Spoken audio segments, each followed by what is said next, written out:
Eko Vishnur Mahadbhutam Prithak Bhutanyanekashaha Trilokan Vyapya Bhutatma Bhunte Vishvabhugavyaya Imam Stavam Bhagavato Vishnu Vyasena Kirtitam Pathedya Ichet Purusha Shreya Praptum Sukhani Cha Vishveshwaramajam Devam Jagata Prabhavapyayam Bhajanti Ye Pushkaracham Nate Yanti Parabhavam Om Namo Bhagavate Vasudevaya.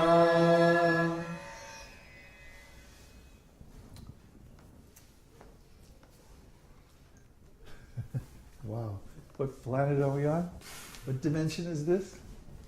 Whew. Wow. It just gets better and better all the time. It's just amazing.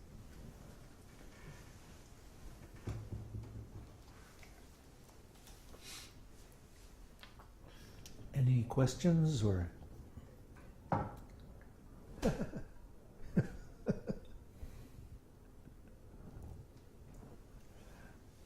No. Wow.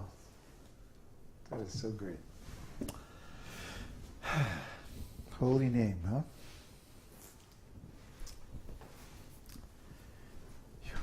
I'm not ready to start reading it. I have to get back in my body first. May take a while.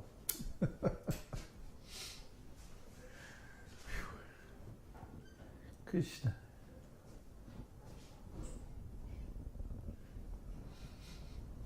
Well,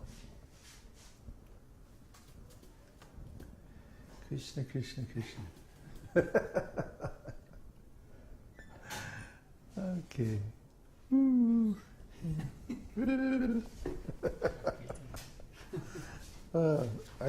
I can't focus on my body.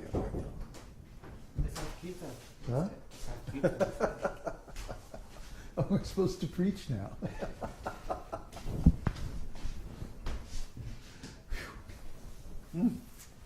Wow, I gotta get really into this. Huh? I have to do some homework and really get into this and get there. Where? I want to be where you are. Oh, here, you want to sit here? I want to float around up there. Oh, I see. Oh, Krishna. Wow, that's powerful stuff. Krishna, Krishna. Okay, so all you kiddies at home and chanting along with us.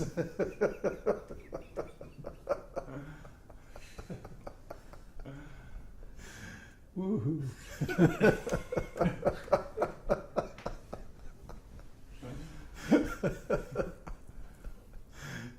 Oh, boy. Don't zoom in until I get my eyes uncrossed.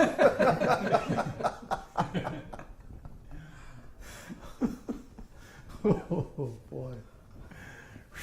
What's in here? What was in that soup? What's in here? What's going on? Ooh, Krishna. You use the secret ingredient. The secret ingredient. Huh? You use the secret ingredient. The secret ingredient. The holy name. Yeah, hing. That's Krishna. Ooh. Okay, I guess I could find. Which way do we go? Honestly, I'm just like. I will be back after the break. Yeah, right. After this announcement. Okay. Yeah. Huh? We should really have kīrtan. Kīrtan. We'd be rolling on the floor. Yeah. That's the idea. Oh, Krishna. Okay. And then I have to read this chapter 15 of Nectar of Devotion on spontaneous devotional service. Oh boy. Oh boy. It's going to be a long night.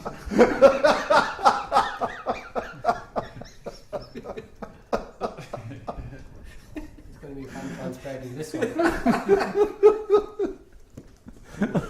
Okay. I'm just steaming up my glasses. Oh, Krishna. Oh, boy.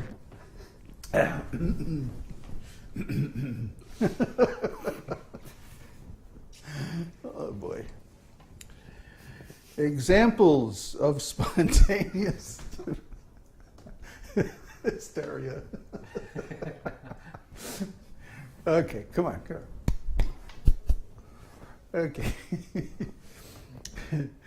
Examples of spontaneous devotional service can be easily seen in Krishna's direct associates in Vrindavan.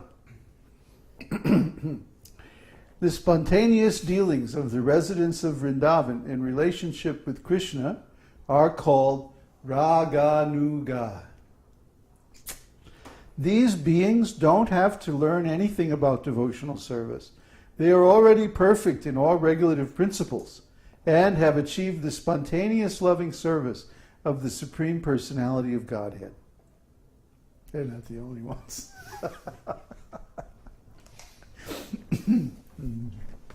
For example, the cowherd boys who are playing with Krishna do not have to learn by austerities or penances or yogic practice how to play with him.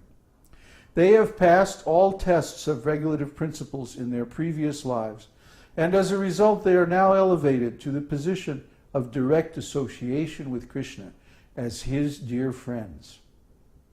Their spontaneous attitude is called rāgānugā-bhakti. It's one of my favorite subjects.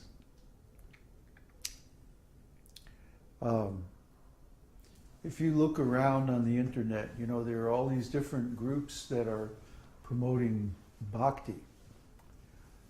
But even though they may say that they're actually on the platform of spontaneous devotional service, if you read their teachings and you watch them, how they act, they're actually on the platform of regulative principles. Huh? They're like talking endlessly about, you know, 4 regulative principles and this rule and this offense and that offense. And da, da, da, da, da. So this atmosphere was very, very strong in ISKCON. That, in other words, your progress in devotional service is measured by how well you can observe the regulative principles. Well, that was really funny because half of the leaders in ISKCON were gay. And they weren't following the regulative principles at all. They fell down, they were, found with other devotees like that, or they were using drugs like Caitanya-caritāmṛta. I mean, you know, it's like, what? You see the result of focusing too much on regulative principles, you know, is that you actually, how can I say, reinforce your desire for these material things. It's just like if anybody has ever tried to quit smoking or quit drinking coffee or something like that. It's like the harder you try and the more you think about it, the more the desire comes up. Well, why is that? Why is that? Because the mind operates by attraction and repulsion, acceptance and rejection, yes and no. So if you take a desire and the mind says, yes, I want this, then you think about it all the time, right? And so because you're putting energy into that desire, the desire grows. Isn't it? Everyone has had this experience. But this opposite is also true. That if you take a desire and you think, no, I don't want this, The more you think about it, the more energy you put in it, the more the desire grows. See? Until it becomes uncontrollable, until it becomes stronger than your willpower. And at that point you fall down. This is the error of trying to navigate in spiritual space simply by the regulative principles. If you become obsessed with the regulative principles, if there's nothing beyond the regulative principles, by constantly obsessing over them, you will eventually fall down. Why? Because you're putting thought energy into those desires. Even if it's no, no, no, no, no, no, no, no, the desire is going to get bigger and bigger and bigger until finally one day it's, what the heck? Can't help yourself. So there has to be a better way to do it, and sure enough, there is. For example, if you have a